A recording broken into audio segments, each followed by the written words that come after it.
시중에 가지 않은 길이라는 그런 시가 있습니다. 그 시의 내용을 보면은 인생에는 여러 가지 길이 있는데 그 중에 하나를 선택해서 걸어가는 것이 인생길이다.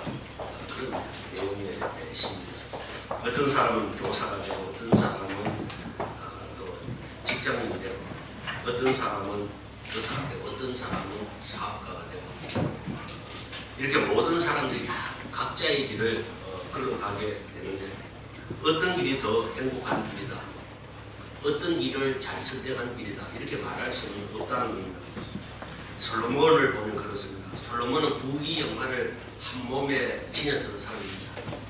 정말로 인류 역사상 가장 화려한 삶을 살았던 사람이 바로 솔로몬입니다. 그런데 그 솔로몬이 자기 인생길을 뒤돌아보면서 이렇게 고백하죠.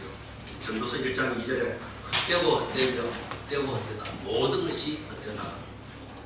모세도 비슷한 말을 했습니다. 10편 90편 10절입니다. 우리의 연수가 70이요 강건함은 80이라도 그 연수의 자랑은 수고와 슬픔뿐이요 신속히 가니 우리가 날아가나이다. 야곱도 애굽의 바로왕 앞에 섰을 때 자기가 살아온 인생을 돌아보면서 그렇게 말했죠. 창세기 47장 9절입니다. 내 나그네 길의 세월이 130년이니이다. 내 나이가 얼마 못되니 우리 조상의 나그네 길의 연조에 미치지 못하나 험악한 세월을 보내었나이다. 이렇게 헛되고 수고와 슬픔뿐이고 험악한 삶뿐인데 그런데 그 길이 바로 인생길이라는 겁니다. 그래서 사람이라면 누구나 다 이 길을 걸어가야 합니다. 태어났으면 죽을 때까지 걸어가야 하는 길입니다. 아무리 고단하고 힘들어도 걸어갈 수밖에 없습니다. 그러면 어떻게 걸어가면 가장 수월하게 걸어갈 수 있겠습니까? 주님과 함께 가야 합니다. 왜 그러냐? 주님은 나의 길이요 진리요 생명이라고 말씀하시기 때문입니다. 길 대신 주님, 그 주님과 함께 가면은 길을 잃을 염려도 없고 누가 나를 해칠 염려도 없습니다. 그래서 다윗은 이렇게 고백하면서 늘 주님과 동행했습니다. 시편 23편 1절입니다. 여호와는 나의 목자시니 내가 부족함이 없으리로다. 야곱도 그렇게 고백하죠. 본문 3절에 보시면은 내가 가는 길에서 나와 함께 하신 하나님 그렇게 표현합니다. 야곱의 인생이 정말 험난했지만 야곱의 인생에서 함께 하신 하나님, 그 하나님께서 여러분의 하나님 되시기를 축복합니다. 아멘. 야곱의 험난한 인생이 바로 내 인생입니다. 야곱이 내가 가는 길에서 나와 함께 하신 하나님이라고 고백했던 그때가 언제인가 하면은 야곱의 가족들이 생명의 위기를 당했을 때였습니다. 야곱의 외동딸 디나가 세겜이라는 곳에서 그 추장에게 강간을 당했습니다. 그러다 디나의 오빠들이 그냥 있겠습니까? 칼을 빼들고 복수를 합니다. 그래서 엄청난 살육 사건이 일어났습니다. 만약 세겜 주민들이 어디서 굴러온 사람들이 자기 이웃을 죽였다. 그러면 그렇게 생각하고 보복을 한다면은 이 야곱의 식구들은 하나도 살아남을 수가 없습니다. 그런 상황인데 참으로 위급한 상황입니다. 야곱이 이 사건을 얼마나 위태롭게 생각했는지 아들들에게 한 얘기를 보면 알 수가 있습니다. 창세기 34장 30절입니다. 너희가 내게 화를 끼쳐 나로 하여금 이 땅의 주민 곧 가나안 족속과 그리스 족속에게 악취를 내게 하였도다.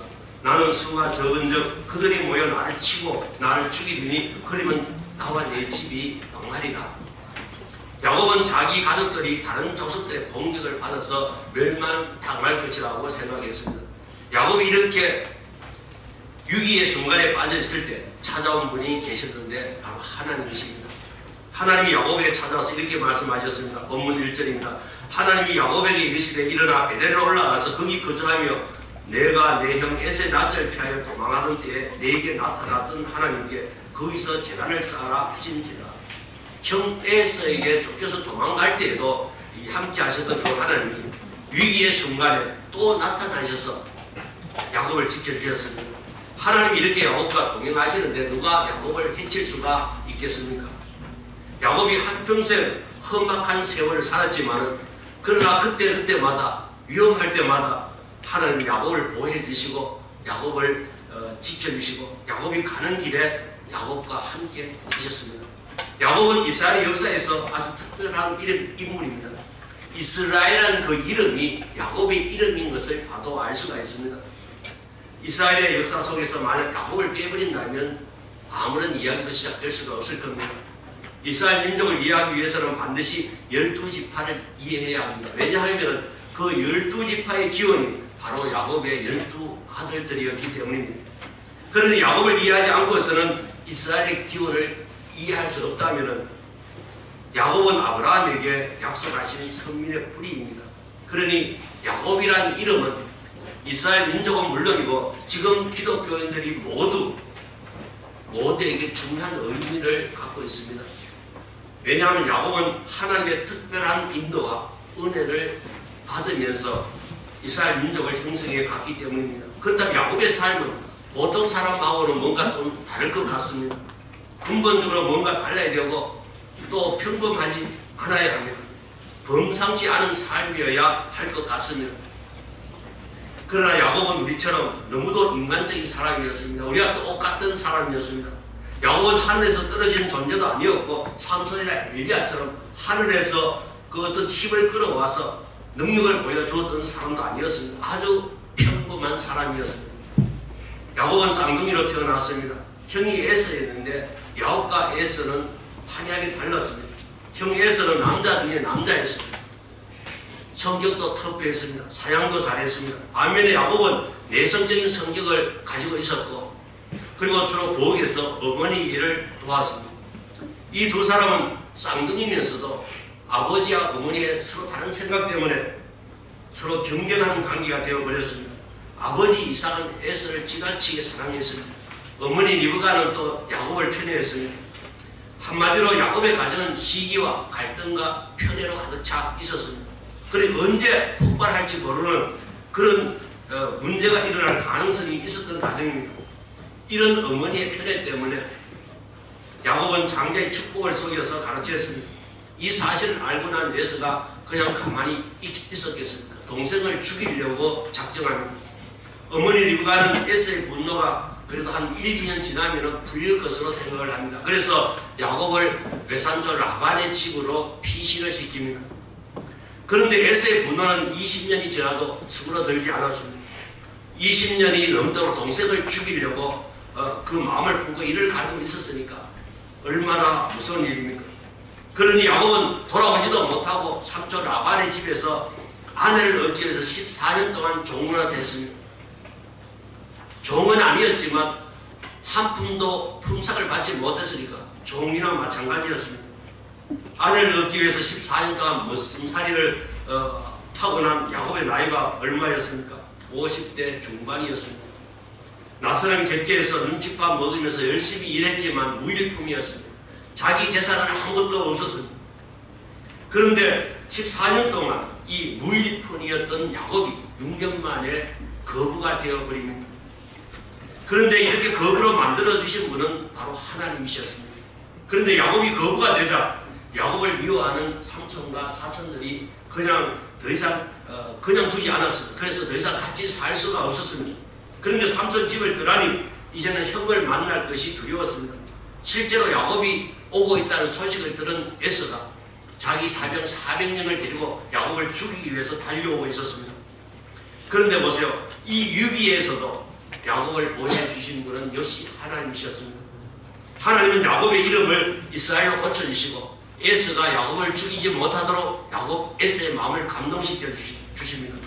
오늘 본문도 위기의 순간에 야곱을 찾아오신 하나님에 대한 기록입니다. 야곱은 이런 하나님을 내가 가는 길에서 나와 함께 하신 하나님이라고 표현합니다. 야곱의 고백대로 우리가 가는 길에도 하나님이 함께 하신다면 우리에게도 두려울 것이 없는 줄 믿습니다. 아무리 어려운 일도 쉽게 풀려질 줄로 믿습니다. 두 번째, 야곱의 삶은 구원받은 성도의 삶을 보여주고 있습니다. 흔히 하나님을 믿고 구원받은 사람의 삶은 다 행동해야 된다, 그렇게 생각합니다. 하는 일도 잘 되고 어려운 일을 당하다가도 기적적으로 그 문제가 해결되고 그렇게 다들 생각합니다. 그래서 예수 믿으면 아프다고 병이 낫고 사업이 어렵다가도 예수 믿으면 잘 풀린다고 생각합니다. 예수 믿으면 질병도 사라지고 가난도 물려간다는 것이며 물론 맞는 말입니다. 그러나 성도의 삶은 항상 행동하고 부유하지만은 않습니다. 예수님도 그렇게 말씀하셨습니다. 마태복음 16장 24절입니다. 누구든지 나를 따라오려거든 자기를 부인하고 자기 십자가를 지고 나를 따르라. 예수님은 또 성도에게도 환난이 있을 것이라고 말씀하셨습니다. 그러니 성도의 삶은 형통함과 부유함도 있었지만 십자가와 환난도 있다는 것을 알아야 합니다. 구원받은 사람의 삶이 무엇입니까? 형통하고 잘 살 때도 하나님을 바라보고 힘들고 어려울 때도 하나님을 바라보는 삶이 구원받은 사람의 삶입니다. 형통할 때는 하나님을 외면했다가 힘들고 어려울 때는 하나님을 찾는 것은 온전한 신앙이 아닙니다. 구원받은 삶이란 하나님과의 관계입니다. 하나님과 관계가 있는 삶은 구원받은 삶이고 하나님하고 관계가 없는 삶은 구원받지 못한 자의 삶입니다. 하나님과의 관계가 지속되고 있으면 아무리 고통을 당하고 힘들고 어려워도 분명히 그 사람은 구원받은 삶을 살고 있습니다. 반면에 하는 일마다 잘되고 형통해도 하나님과 하고 관계가 단절되어 있다. 그러면 그 사람은 분명히 버림받은 삶인 겁니다. 사람은 하나님과의 관계가 단절되면 죽은 겁니다. 그런데 구원이란 하나님과의 관계입니다. 하나님 앞에 예배하고 찬송하고 기도하면서 하나님의 음성을 듣는 삶이 바로 구원받은 사람의 삶인 것입니다. 하나님을 찬송하지도 않고 하나님께 마음을 열지도 않는데 어떻게 구원받은 사람이라고 할 수 있겠습니까? 성경에는 에스가 하나님께 단을 쌓았다거나 예배했다는 기록이 전혀 없습니다. 그러나 야곱은 가는 곳마다 하나님께 단을 쌓았고 하나님 앞에 제사 드렸습니다. 하나님께 단을 쌓고 또 하나님께 예배하고 하나님을 의지하는 것, 그것이 바로 에서와 야곱의 다른 점이었습니다. 에서의 삶은 구원받지 못한 자의 삶이었고 야곱의 삶은 구원받은 자의 삶이었던 겁니다. 사람들이 뭐라고 해도 하나님하고 관계가 단절되면 그냥 사망입니다. 에서가 세상적으로는 더 형통했고 더 많은 것을 가지고 있었다고 볼 수도 있습니다. 그러나 에서가 아무리 세상적으로 많은 것을 소유하고 형통한 삶을 살았다 할지라도 하나님과의 관계가 단절되었기 때문에 에서는 구원받은 자의 삶이 아닌 것입니다. 구원이란 얼마나 많은 것을 누리고 내가 얼마나 많은 것을 소유했느냐로 판가름하는 것이 아니고 구원이란 얼마나 하나님하고 관계가 깊고 친밀하나 그것으로 평가하는 겁니다. 구원이란 얼마나 많은 것을 누리고 내가 얼마나 많은 것을 가지고 있느냐 그것으로 평가하는 것이 아니고 내가 하나님하고 얼마나 가까우냐 얼마나 친밀한 관계냐 그것으로 평가된다는 것입니다. 예수님은 구원은 인간과 하나님과의 관계 회복이라는 것을 강조하셨습니다. 그래서 성도와 하나님과의 관계가 어떤 관계인지를 분명하게 항상 말씀하셨습니다. 예수님 전까지는 내도 하나님과 인간은 죄 때문에 단절되어 있었습니다. 인간이 하나님하고 교통할 수가 없었습니다. 대화가 두절되는 상태였습니다. 그러나 예수님의 십자가 때문에 하나님과 인간은 사랑의 관계로 친밀한 관계로 이렇게 회복되었던 겁니다. 예수님은 하나님과 내가 회복된 관계를 세 가지로 표현했습니다. 첫째는 아버지와 아들의 관계로 표현했습니다. 왜 예수님께서 우리를 하나님하고 관계를 아버지와 아들의 관계로 표현하셨느냐? 갈라디아 4장 6절입니다. 너희가 아들이므로 하나님이 그 아들의 영을 우리 마음 가운데 보내사 아버지라 부르게 하셨느니라. 아버지와 아들은 혈육 관계입니다. 이거는 사람이 인간이 끊으려고 해도 끊을 수 없는 관계입니다. 운명적인 사랑의 관계입니다. 그래서 하나님은 우리와 하나님과의 관계를 아버지와 아들의 관계를 표현하신 겁니다. 두 번째는 신랑과 신부의 관계를 표현했습니다. 마태복음 25장 1절입니다. 그때 천국은 마치 등을 들고 신랑을 맞으러 나간 열 처녀와 같다 하리니 예수께서 성도를 신부라고 표현한 것은 이 세상에서 가장 깊은 사랑의 관계이기 때문입니다. 세 번째는 친부의 관계를 표현했습니다. 요한복음 15장 15절입니다. 이제부터는 너희를 종이라 하지 아니하리니 종은 주인이 하는 것을 알지 못함이라. 너희를 친구라 하였노니 내가 내 아버지께 들은 것을 다 너희에게 알게 하였습니다. 구원은 이렇게 하나님과 나와의 관계 회복입니다. 내가 구원받았다는 것은 하나님과 내가 관계가 회복되었다는 겁니다. 예수님께서 왜 십자가에 달려서 죽으셨는가? 바로 하나님과 나의 관계를 회복시키기 위해서, 아버지와 아들로의 관계를 회복시키기 위해서 그렇게 우리 죄짐을 짊어지고 십자가 위에서 피를 흘리셨다는 겁니다. 부모와 자식과의 관계로 회복된 것이 구원이고, 신랑과 신부처럼 사랑의 관계로 회복된 것이 바로 구원입니다. 나를 이해해주는 친구처럼 우정의 관계로 회복된 것이 구원입니다. 우리의 신랑 되신 주님은 우리가 항상 사랑의 관계를 유지하기를 원하십니다. 우리와 친구 되신 주님은 언제나 나와 변함없는 우정을 나누기를 원하고 계십니다. 야곱의 삶은 바로 이런 구원의 삶을 우리에게 보여주고 있습니다.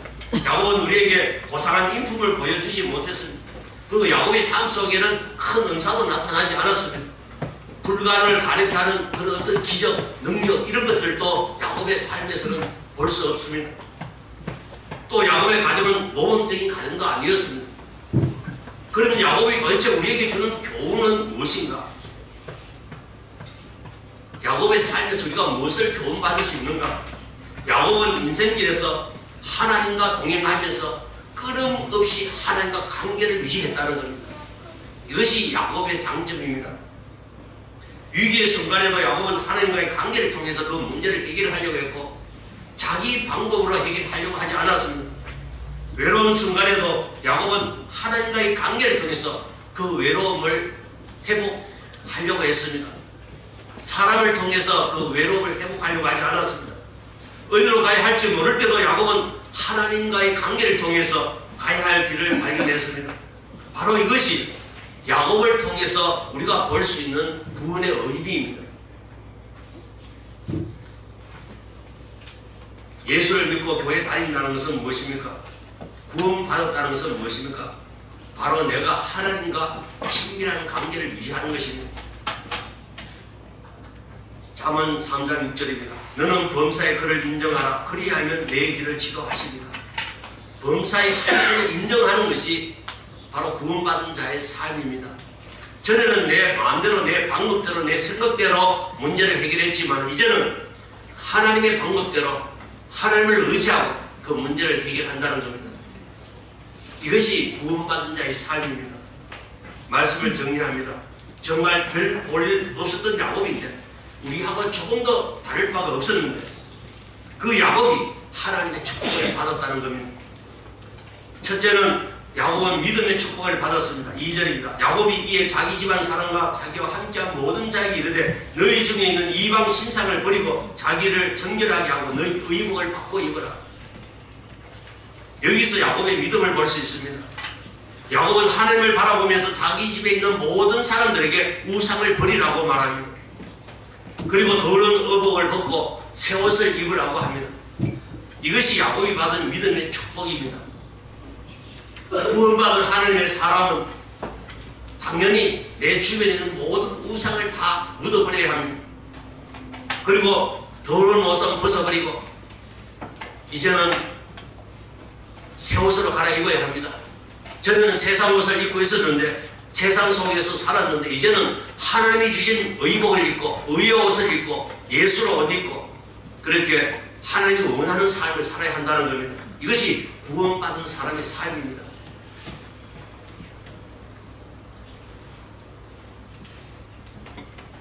용기 있게 믿음을 지켜나가시는 성도님들 다 되시기를 주님의 이름으로 축복합니다. 야곱은 또 응답의 축복을 받았습니다. 3절입니다. 내 환난 날에 내게 응답하시며 하나님께서 야곱에게 약속하신 축복은 응답의 축복이었습니다. 우리 역시 너는 내게 부르짖으라 내가 내게 응답하겠고 크고 비밀한 일을 내게 보이라 이렇게 한 약속을 우리는 믿습니다. 성도님들에게도 이 응답의 축복이 있으시기를 축복합니다. 세 번째, 야곱은 임마누엘의 축복을 받았습니다. 임마누엘의 축복이 무엇입니까? 항상 하나님이 나와 함께해 주시는 축복이죠. 어디를 가든지 함께 하시는 하나님, 이것이 바로 임마누엘의 축복입니다. 본문 3절입니다. 내가 가는 길에서 나와 함께 하신 하나님, 임마누엘의 축복 속에 사는 성도님들 다 되시기를 간절히 축복합니다. 마지막으로 야곱은 영광과 승리의 축복을 받았습니다. 본문 5절입니다.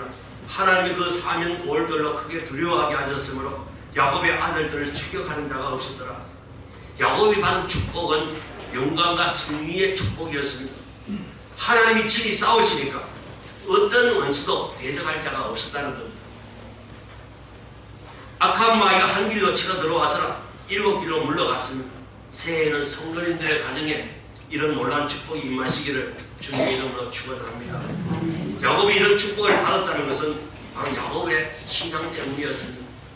야곱은 어떤 순간에도 하나님의 관계를 끊임없이 유지해 갔습니다. 2017년 한 해를 돌아보면 힘들고 어려운 일도 많았습니다. 그러나 2018년에는 어떤 어려움과 위기 속에서도 야곱처럼 한란 날에 내게 응답하시는, 또 내가 가는 길에서 나와 함께 하시는 하나님, 이렇게 고백하는 소중한 삶이 되시기를 주님의 이름으로 축원합니다. 기도하겠습니다. 은혜로